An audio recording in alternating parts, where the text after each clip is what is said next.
ماذا لو أخبرتك أن والدك الذي أحببته ووثقت به كان يعلمك كيف تكون فقيراً؟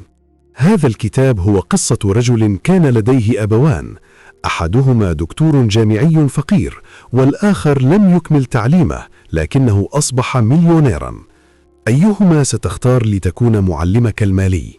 كتاب الأب الغني والأب الفقير بيبدأ بحكاية مؤثرة عن حياة الكاتب روبرت كيوساكي، وكيف كان لديه أبين: أبوه الفقير الذي كان يركز على الدراسة والوظيفة لضمان الأمان المالي، وأب صديقه الغني الذي علمه كيف يفكر ويعامل المال بطريقة مختلفة تماما. الفرق بين الاتنين مش بس في المال، لكن في العقلية والفكر المالي. الأب الفقير كان دائما ينصحه بأن يدرس جيدا ويحصل على وظيفة مستقرة، بينما الأب الغني كان يقول له إن التعليم المالي أهم من مجرد الحصول على شهادة أو وظيفة. الكتاب بيشرح لنا إن المدرسة تعلمك كيف تصبح موظفا جيدا، لكنها لا تعلمك كيف تدير المال أو كيف تستثمره.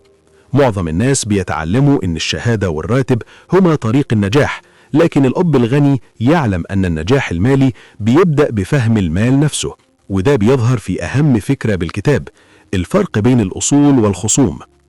الأصول هي أي شيء يضع المال في جيبك، زي العقارات المستأجرة، الأسهم، أو المشاريع التجارية اللي بتولد دخل مستمر.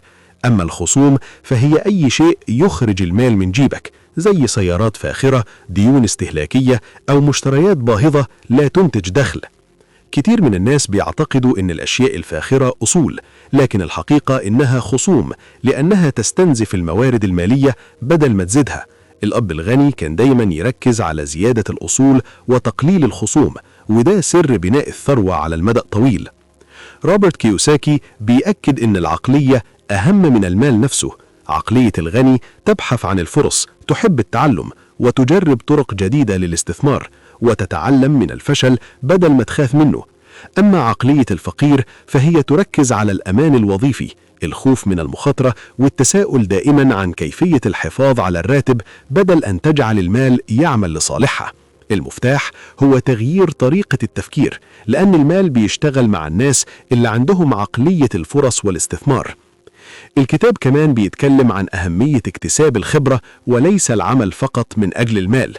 كل وظيفة أو مشروع يقوم به الشخص يجب أن يكون فرصة لتعلم مهارات جديدة: كيف تستثمر، كيف تدير مشروع، كيف تفكر بطريقة مالية سليمة.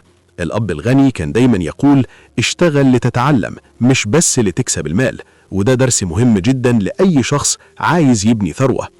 كيوساكي بيتكلم عن الخوف والكسل كعقبات أساسية للناس.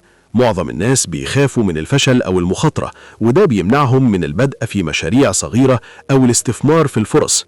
الأب الغني كان يشجع على التجربة حتى لو فيها أخطاء، لأن كل تجربة بتعلم مهارات جديدة، بينما الأب الفقير بسبب الخوف غالبا بيضيع فرص كبيرة. من أهم الدروس العملية في الكتاب هو إن المعرفة المالية والتعلم المستمر هما المفتاح لبناء الثروة. مش بس يعني إنك تعرف المصطلحات، لكن تعرف كيف تستخدم المال، كيف تشتري الأصول وتستثمر بحكمة. الاستثمار مش بس في العقارات أو الأسهم، لكن كمان في نفسك، تطوير مهاراتك، تعلم ريادة الأعمال، وفهم طرق إنشاء مصادر دخل متعددة. الكتاب بيختم برسالة قوية: المال هو أداة، والنجاح المالي يبدأ بالمعرفة الصحيحة والعقلية الصحيحة، وكل خطوة صغيرة بتاخدها اليوم في تعلم المال وإدارة الأصول والاستثمار هتفرق جدا في المستقبل. الرسالة الأساسية هي: لا تعمل فقط من أجل المال، بل اجعل المال يعمل من أجلك. الفكرة مش مجرد جمع ثروة، لكن أن تكون لديك القدرة على التحكم في حياتك المالية واتخاذ قرارات ذكية تمكنك من الاستقلال المالي. باختصار، الكتاب يعلمك كيف تفرق بين الأصول والخصوم، كيف تركز على زيادة الأصول، كيف تطور عقلية الفرص بدل عقلية الأمان فقط، كيف تتغلب على الخوف والكسل، كيف تجعل المال يعمل لصالحك بدل ما تعمل أنت من أجله.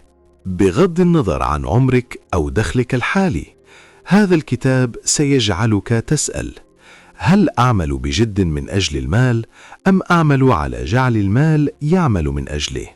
الجواب سيحدد مستقبلك.